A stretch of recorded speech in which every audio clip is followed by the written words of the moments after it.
अस्सलाम वालेकुम class. I am Mohammad Vikas Ashraf, lecturer analytical chemistry. Students, हम आईआर स्पेक्ट्रोस्कोपी की इंटरप्रिटेशन को डिस्कस कर रहे थे। इसमें जो मोस्ट इम्पोर्टेंट था वो हमने डिफरेंट स्पेक्ट्रस को डिस्कस किया था। आज हम IR spectrum interpretation of ester को करेंगे। एस्टर का फंक्शन ग्रुप क्या होता है? R C double bond O R, ये एस्टर होता है। आपको जैसे कि पता है कि स्पेक्ट्रोस्कोपी में हम बेसिकली किसको फाइंड करते हैं? आईआर स्पेक्ट्रोस्कोपी की मदद से फंक्शन ग्रुप्स को डिटरमिन करते हैं। इसमें हमारे पास एस्टर के अंदर जो कार्बोनिल होगा, सी डबल बॉन्ड होगा, उसकी 1750 से लेकर 1735 के दरमियान अगर ये एलिफेटिक एस्टर है, यानी ये जो आर है ये एलिफेटिक एरोमेटिक नहीं है, पीक आएगी। लेकिन ये याद रख लीजिएगा, मोटी मोटी बातें, 1750 से 1735। लेकिन अगर इसकी साथ क्या हो जाए, कॉन्जुगेशन आ जाए, जैसे ये double bond single bond double bond, conjugation की वजह से क्या हो जाएगा? कॉन्जुगेशन की वजह से ये जैसे इलेक्ट्रॉन की शिफ्टिंग इधर होगी, ये कार्बन ऑक्सीजन डबल बॉन्ड के इलेक्ट्रॉन की शिफ्टिंग भी हो जाएगी, जिसकी वजह से कार्बन डबल बॉन्ड ऑक्सीजन का जो डबल बॉन्ड कैरेक्टर है वो खत्म हो जाएगा, कम हो जाएगा। तो कंजुगेशन की वजह से बॉन्ड की स्ट्रेंथ क्या हो जाएगी? कम हो जाएगी। और कार्बन कार्बन डबल बॉन्ड की फ्रीक्वेंसी भी क्या हो जाएगी? कम हो जाएगी। Carbon carbon double bond oxygen की भी फ्रीक्वेंसी भी क्या हो जाएगी? कम हो जाएगी। ये हमारे पास कंजुगेशन की वजह से कार्बोनिल की फ्रीक्वेंसी क्या हो जाती है? ये कम हो जाती है। आपने मोटी बात याद रखनी है, कहां पर होती है ये वाली पीक? सबसे पहले 1750 से 1735 पर जाना है। यहां पर देखिएगा स्टूडेंट, ये बड़ी इसकी इंटेंसिटी ही इसका करेक्टर है। हमारे पास इसकी जो इंटेंसिटी है, एस्टर के अंदर सबसे अच्छी पीक कार्बोनिल की आ रही है। एस्टर के अंदर सबसे R C double bond O R कहां पे? 1735 से 1750 के दरमियान वाली रेंज किसके लिए है? कार्बोनिल के एस्टर्स की वजह से है। आपने इतना फिर एक और इसमें याद रखना है, हमारे पास सीओ की स्ट्रेच भी होती है। इसमें हमारे पास सीओ की स्ट्रेच भी होती है। वो कहां पे होती है? वो हमारे पास 1300 से लेके 1100 के दरमियान होता है। 1300 से लेके 1100 के दरमियान, ये 1300 से लेके 1100 के, दो चीजें नोट करनी है, 1300 से 1100 के दरमियान, ये नोट कर लें, बाकी बातें इसमें वही हैं। अब हमें ये मैंने पहले भी बताया था कि हमें कैसे पता चलेगा ये जो सीओ है ये एल्डिहाइड का है। ये हमारे पास सॉरी, सीओ जो है अल्कोहल में भी होता है, फिनोल में भी होता है, एस्टर्स में भी होता है, ये कार्बोक्सिलिक एसिड में भी होता है। अगर तो यहाँ पर होता है कार्बोक्सिलिक एसिड, तो यहाँ पर ब्रॉड पीक चेक करनी थी हमने, जो कि नहीं है। अगर अल्कोहल होता है तो यहाँ पर एक प्यारी सी पीक होनी थी, वो भी नहीं है। अगर यहाँ पर हमारे पास यहाँ पर सीओ है, लेकिन साथ में यहाँ पर अच्छी इंटेंसिटी की स्ट्रॉन्ग पीक है, तो इसका मतलब ये क्या एस्टर है। अगर कार्बोक्सिलिक एसिड होता है तो साथ में यहाँ पर एक और पीक आनी थी, ब्रॉड पीक 2400 से 3400 के दरमियान। लेकिन ऐसा नहीं है, इधर भी कोई ऐसी पीक नहीं है। इसका मतलब ये है कार्बोनिल भी है, सीओ भी है, ये एस्टर है।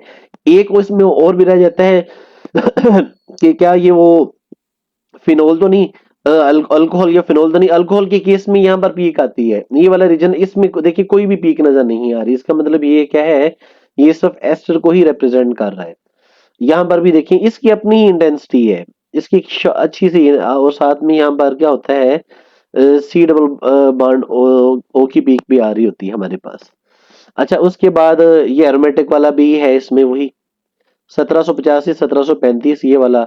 दो तरह की इसमें सीओ की स्ट्रेच, एक ये वाली एक वो वाली, मतलब इसमें ये हमारे पास यही वाला ना, मतलब हम हमारे पास इसमें एस्टर भी साथ में हाइड्रोजन बॉन्डिंग भी है, तो ये इसका इफेक्ट थोड़ा सा डिफरेंट होगा। स्टूडेंट्स, आगे हम मूव करते हैं, हमारे पास एक और भी आ जाता है, अमाइड्स। अमाइड्स का फंक्शनल ग्रुप क्या होता है? R C double bond O N H two. इसमें कार्बोनिल कहाँ पे जाता है? अब यहाँ पर एस्टर जो हमारे पास अभी था ना, ये एस्टर, सॉरी पहले एस्टर की बात कर लेते हैं। एस्टर के केस में क्या होता है? एस्टर के केस में भी डीलोकलाइजेशन होती है, ये नहीं कि इस केस में डीलोकलाइजेशन नहीं होती। इसमें कार्बोनिल की पीक क्यों स्ट्रॉन्ग आती है?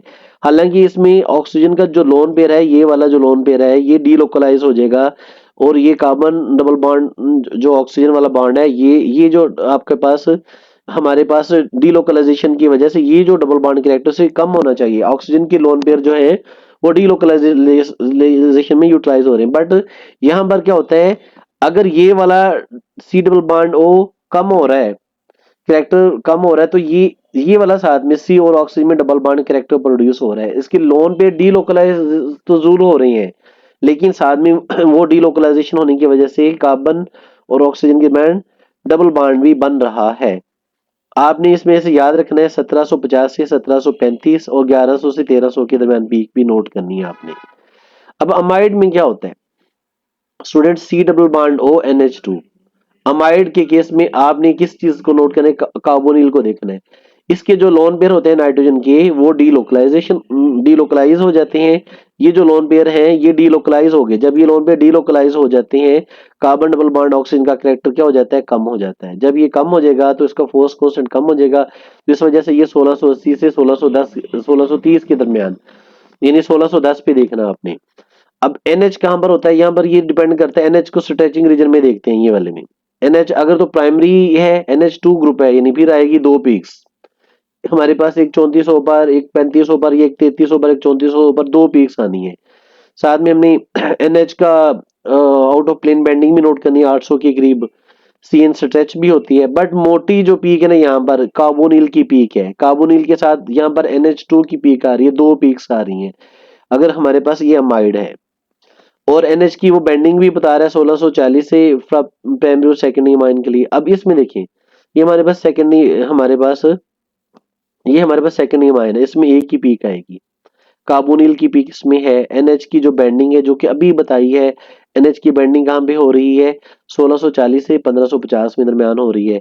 और NH आउट ऑफ प्लेन कहाँ पे हो रही है, 800 के करीब। ये मैं पूछ सकता हूँ कि NH की जो आउट ऑफ प्लेन बेंडिंग होती है वो कहाँ पे होती है, 800 के करीब होती है। सिंपलेस्ट वन है, कार्बोनिल है, साथ में NH की एक पीक है। अगर होता है ये टर्शरी माइन तो कोई भी नहीं पीक आनी थी। अब यहाँ पर देखें, प्राइमरी माइन के केस में, अमाइड के केस में दो पीक, सेकेंडरी के अमाइड के केस में एक पीक, टर्शियरी अमाइड के केस में NH की स्ट्रेचिंग की कोई भी पीक हमें नहीं मिलती।